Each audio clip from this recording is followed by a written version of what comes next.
মুরলির তারিখ ৩রা মার্চ ২০২৫। মুরলির শিরোনাম, এই অসীম জগতের নাটককে যদি সদা স্মৃতিতে রাখো তাহলে অপার খুশি থাকবে। এই নাটকে যারা খুব ভালো পুরুষার্থী আর অনন্য, তাদের পূজাও অধিক হয়ে থাকে। প্রশ্ন, কোন স্মৃতি দুনিয়ার সব দুঃখের থেকে মুক্ত করে দেয়? প্রফুল্লিত থাকার যুক্তি কি? উত্তর, সদা এই কথা যেন স্মৃতিতে থাকে যে এখন আমি ভবিষ্যতের নতুন দুনিয়ায় যাচ্ছি। ভবিষ্যতের খুশিতে থাকলে তোমরা দুঃখ ভুলে যাবে। বিঘ্নের দুনিয়াতে বিঘ্ন তো আসবেই, কিন্তু এই স্মৃতি যেন থাকে যে এই দুনিয়াতে আমরা বাকি যে অল্প দিনই থাকব তবে প্রফুল্লিত থাকবে। গীত, জাগো সজনীরা জাগো। ওম শান্তি। এই গীত খুবই সুন্দর। এই গান শুনলেই উপর থেকে শুরু করে ৮৪ জন্মের রহস্য বুদ্ধিতে এসে যায়। বাচ্চাদের এও বোঝানো হয়েছে যে তোমরা যখন উপর থেকে আসো তখন ভায়া সূক্ষ্মবতন হয়ে আসো না। এখন তোমাদের ভায়া সূক্ষ্মবতন হয়ে যেতে হবে। বাবা এখনই তোমাদের সূক্ষ্মবতন দেখান। সত্যযুগ এবং ত্রেতাযুগে এই জ্ঞানের কথা থাকে না, না সেখানে কোনো চিত্র ইত্যাদি থাকে। ভক্তিমার্গে তো অনেক অনেক চিত্র রয়েছে। দেবী ইত্যাদিদেরও অনেক পূজা হয়। দুর্গা, কালী, সরস্বতী তো একই, কিন্তু কত নাম রেখে দিয়েছে। যারা খুব ভালো পুরুষার্থ করবে, অনন্য থাকবে, তাদের পূজাও বেশি হবে। তোমরা জানো যে আমরাই পূজ্য থেকে পূজারী হয়ে বাবার আর আমাদের পূজা করি। এই বাবাও তো নারায়ণের পূজাই করতেন, তাই না? ওয়ান্ডারফুল খেলা। নাটক দেখলে যেমন খুশি হয়, তেমনি এও এক অসীম জগতের নাটক, একে কেউই জানে না। তোমাদের বুদ্ধিতে এখন এই সম্পূর্ণ নাটকের রহস্য জানা আছে। এই দুনিয়াতে এখন অপরিসীম দুঃখ। তোমরা জানো যে এখন অল্প কিছু সময় বাকি আছে, আমরা এখন নতুন দুনিয়াতে যাচ্ছি। ভবিষ্যতের খুশি থাকলে ব্যাস এই দুঃখকে উড়িয়ে দেয়। অনেকে লিখে থাকে, বাবা অনেক বিঘ্ন আসে, ফলে ক্ষতি হয়ে যায়। বাবা বলেন, যে কোনো বিঘ্ন এলেই আজ তোমরা লাখপতি তো কাল আবার দেউলিয়া হয়ে যাও। তোমাদের তো ভবিষ্যতের খুশিতে থাকতে হবে, তাই না? এ হল রাবণের আসুরি দুনিয়া। চলতে চলতে কোনো না কোনো বিঘ্ন আসবে। এই দুনিয়াতে আমরা অল্প কিছুদিন আছি, তারপর আমরা অগাধ সুখের দুনিয়ায় যাব। বাবা বলেন না যে কাল শ্যামলা ছিল, গায়ের ছেলে ছিল। বাবা এখন তোমাদের নলেজ প্রদান করে সুন্দর করে তুলছেন। তোমরা জানো যে বাবা হলেন বীজরূপ, তিনি সত্য, তিনি চৈতন্য। তাকে সুপ্রিম সোল বলা হয়। তিনি উচ্চ থেকেও উচ্চে থাকেন, তিনি পুনর্জন্মে আসেন না। আমরা সবাই জন্মমরণে আসি, তিনি রিজার্ভ থাকেন। তাঁর তো অন্তিম সময়ে এসে সবাইকে সদ্গতি করতে হয়। ভক্তিমার্গে তোমরা জন্মজন্মান্তর ধরে গেয়ে এসেছ, বাবা তুমি এলে আমি তোমারই হয়ে যাব। আমার তো এক বাবা, দ্বিতীয় আর কেউই নেই। আমরা বাবার সঙ্গেই যাব। এ হল দুঃখের দুনিয়া। ভারত কত গরিব। বাবা বলেন, আমি ভারতকেই বিত্তবান বানিয়েছিলাম, রাবণ তারপর নরক বানিয়ে দিয়েছে। তোমরা বাচ্চারা এখন বাবার সম্মুখে বসে আছো। গৃহস্থ জীবনেও অনেকেই থাকে। সবাই এসে তো আর এখানে বসবে না। তোমরা গৃহস্থ জীবনে থাকো, রঙিন কাপড়ও পরো। কে তোমাদের বলে যে সাদা কাপড় পরো? বাবা কখনোই কাউকে এমন বলেননি। তোমাদের ভালো লাগে না, তাই তোমরা সাদা কাপড় পরেছ। এখানে তোমরা যদিও সাদা কাপড় পরে থাকো, কিন্তু রঙিন কাপড় যারা পরে, সেই পোশাকেও তারা অনেকেরই কল্যাণ করতে পারে।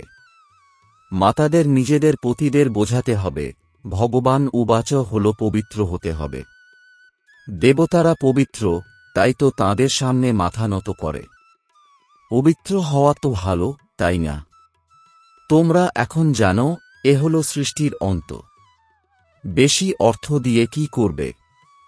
আজকাল ডাকাতিও হয়, ঘুষখোর কত বেড়ে গেছে। এ হল এখনকার জন্য গায়েন যে কারো ধন ধুলায় চাপা পড়ে যাবে, কারোর ধন রাজা খাবে। সফল তাদেরই হবে যারা ধনী অর্থাৎ বাবার নামে খরচ করবে, ধনীও এখন সম্মুখে রয়েছেন। বুদ্ধিমান বাচ্চারা এখন সবকিছুই বাবার নামে সফল করে নেয়। মানুষ তো সব পতিতকেই দান করে। এখানে তো পুণ্য আত্মাদের দান নিতে হবে। ব্রাহ্মণ ছাড়া আর কারোর সঙ্গেই কানেকশন নেই। তোমরা হলে পুণ্য আত্মা, তোমরা পুণ্যেরই কাজ করো। এই যে বাড়ি বানানো হয়, সেখানেও তোমরাই থাকো। পাপের তো কোনো কথাই নেই। যা কিছুই অর্থ থাকে তা ভারতকেই স্বর্গ বানানোর জন্য খরচ করতে থাকে। অনেকে নিজের পেটে খিল দিয়েও অর্থাৎ পেটে পট্টি বেঁধেও বলে, বাবা, আমার একটি ইটও যদি এখানে লাগিয়ে দাও তবে ওখানে আমি মহল পেয়ে যাব। বাচ্চারা কত বুদ্ধিমান! পাথরের পরিবর্তে সোনা পেয়ে যায়। সময় অল্পই বাকি। তোমরা কত সার্ভিস করো। প্রদর্শনী, মেলাও বৃদ্ধি পাচ্ছে। কেবল বাচ্চারা যেন তীক্ষ্ণ হয়ে যায়। ওরা অসীম জগতের বাবার হতে পারে না, কারণ মোহ ছাড়েই না। বাবা বলেন, আমি তোমাদের স্বর্গে পাঠিয়েছিলাম, আবার এখন তোমাদের স্বর্গের জন্য তৈরি করছি। তোমরা যদি শ্রীমতে চলো তাহলে উঁচু পথ পাবে। এই কথা আর কেউই বোঝাতে পারে না। এই সম্পূর্ণ সৃষ্টিচক্র তোমাদের বুদ্ধিতে আছে, মূল বতন, সূক্ষ্ম বতন আর স্থূল বতন। বাবা বলেন, বাচ্চারা, সদর্শন চক্রধারী হও, অন্যদেরকেও বোঝাতে থাকো। এই কারবার দেখো কেমন অদ্ভুত যে নিজেকেই ধনবান, স্বর্গের মালিক বানাতে হবে, অন্যদেরও বানাতে হবে। বুদ্ধিতে এই কথা থাকা উচিত যে কাউকে কিভাবে পথ বলে দিতে পারি। ড্রামা অনুসারে যা অতীত হয়ে গেছে তা হল ড্রামা। সেকেন্ড বাই সেকেন্ড যা হয় তা আমরা সাক্ষী হয়ে দেখি। বাবা বাচ্চাদের দিব্যদৃষ্টির দ্বারা সাক্ষাৎকারও করান। পরের দিকেও তোমরা অনেক সাক্ষাৎকার করবে। মানুষ দুঃখে ত্রাহি করতে থাকবে আর তোমরা খুশিতে হাততালি দিতে থাকবে। আমরা মানুষ থেকে দেবতা হই, তাই অবশ্যই নতুন দুনিয়ার প্রয়োজন। এর জন্যই এই বিনাশ উপস্থিত। এ তো ভালোই হল, তাই না? মানুষ মনে করে নিজেদের মধ্যে লড়াই করব না, পিস হয়ে যাক ব্যাস। কিন্তু এ তো এই ড্রামাতে নির্ধারিত আছে। দুই বানর নিজেদের মধ্যে লড়াই করে আর মাখন মাছ থেকে তৃতীয় জন পেয়ে গেল। তাই বাবা এখন বলছেন, আমি তোমাদের বাবা, তোমরা আমাকে স্মরণ করো আর সকলকেই পথ বলে দাও। তোমাদের সাধারণভাবে থাকতে হবে আর সাধারণ খাবার খেতে হবে। কখনো কখনো তোমাদের খাতির যত্ন করা হয়। যে ভাণ্ডার থেকে খায় বলে যে, বাবা এসবই তোমার। বাবা বলেন, তোমরা ট্রাস্টি হয়ে দেখাশোনা করো। বাবা এসব কিছুই তোমার দেওয়া। ভক্তিমার্গে কেবল বলার জন্য বলে। এখন আমি তোমাদের বলছি, তোমরা ট্রাস্টি হও। এখন আমি তোমাদের সম্মুখে বসে আছি। আমিও ট্রাস্টি হয়ে তারপর তোমাদের ট্রাস্টি বানাই। তোমরা যা কিছুই করো, জিজ্ঞাসা করে করো। বাবা প্রতিটি কথাই রায় দিতে থাকবেন। বাবা, বাড়ি বানাবো, এটা করব, বাবা বলবেন, করো। কিন্তু পাপাত্মাদের দিও না। সন্তান যদি জ্ঞানে না চলে, যদি বিয়ে করতে চায়, তাহলে কি আর করা যেতে পারে? বাবা তো বোঝান, তোমরা কেন অপবিত্র হও, কিন্তু কারোর ভাগ্যে যদি না থাকে তো পতিত হয়ে যায়। অনেক প্রকারের ঘটনা হতে থাকে। পবিত্র থাকা সত্ত্বেও মায়ার থাপ্পড় লেগে যায়, খারাপ হয়ে যায়। মায়া খুবই প্রবল। সেও কামের বশ হয়ে যায়, তখন বলা হয় ড্রামার ভবিতব্য। এই মুহূর্ত পর্যন্ত যা কিছুই হয়েছে, পূর্বকল্পেও এমনই হয়েছিল। নতুন কিছুই নয়। ভালো কাজ করাতে বিঘ্ন সৃষ্টি করে এ কোনো নতুন কথা নয়। আমাদের তো তন্মন এবং ধনের সাহায্যে ভারতকে অবশ্যই স্বর্গ বানাতে হবে। আমরা সব কিছুই বাবাকে সাহা করে দেব। বাচ্চারা, তোমরা জানো যে আমরা শ্রীমতে চলে এই ভারতের আধ্যাত্মিক সেবা করছি। তোমাদের বুদ্ধিতে আছে যে আমরা আবার আমাদের রাজ্য স্থাপন করছি। বাবা বলেন, এই আধ্যাত্মিক হসপিটাল কাম ইউনিভার্সিটি 3 পা পৃথিবীর জমিতে খুলে দাও, যাতে মানুষ চিরসুস্থ এবং সম্পদবান হতে পারে। এই 3 পদ পৃথিবীর জমিও কেউ দেয় না। ওরা বলে যে বিকেরা জাদু করবে, ভাইবোন বানিয়ে দেবে। তোমাদের জন্য এই ড্রামাতে খুব ভালো যুক্তি রাখা হয়েছে। ভাইবোন কখনোই কুদৃষ্টি রাখতে পারে না। আজকাল তো দুনিয়া এত নোংরা হয়ে গেছে যে শেখথা আর জিজ্ঞেস করো না। তাই বাবার যেমন দয়া হয়, বাচ্চারা তোমাদেরও তেমনই দয়া আসা উচিত। বাবা যেমন এই নরককে স্বর্গ বানাচ্ছেন, তেমনি তোমরা দয়ালু বাচ্চাদেরও বাবার সাহায্যকারী হতে হবে। অর্থ থাকলে হসপিটাল কাম ইউনিভার্সিটি খুলতে থাকো। এতে বেশি খরচের তো কোনো কথাই নেই। কেবল চিত্র রেখে দাও। যে পূর্বকল্পে এই জ্ঞান গ্রহণ করেছিল তারই বুদ্ধির তালা খুলতে থাকবে। তারা আসতে থাকবে। কত বাচ্চা দূর দূর থেকে আসে এই পড়ার জন্য। বাবা এমনও দেখেছেন, রাতে গ্রাম থেকে চলে আসে, তারপর ভোরবেলা সেন্টারে এসে ঝুলি ভরে নিয়ে যায়। আবার ঝুলি এমনও না হয় যা থেকে বেরিয়ে গেল। তারা তখন কি পথ পাবে? বাচ্চারা, তোমাদের তো খুবই খুশি হওয়া উচিত। অসীম জগতের বাবা আমাদের পড়ান এই অসীম জগতের উত্তরাধিকার দেওয়ার জন্য। এই জ্ঞান কত সহজ। বাবা বুঝতে পারেন যে সম্পূর্ণ পাথর বুদ্ধির, তাকে পরশ পাথর তুল্য বুদ্ধির বানাতে হবে। বাবা তো খুব খুশি থাকেন। এ তো গুপ্ত, তাই না? এই জ্ঞানও গুপ্ত। মাম্মা বাবা তো লক্ষ্মীনারায়ণ হন, তাহলে আমরা কি কম হব নাকি? আমরাও এই সেবা করব। এই নেশাই থাকা উচিত।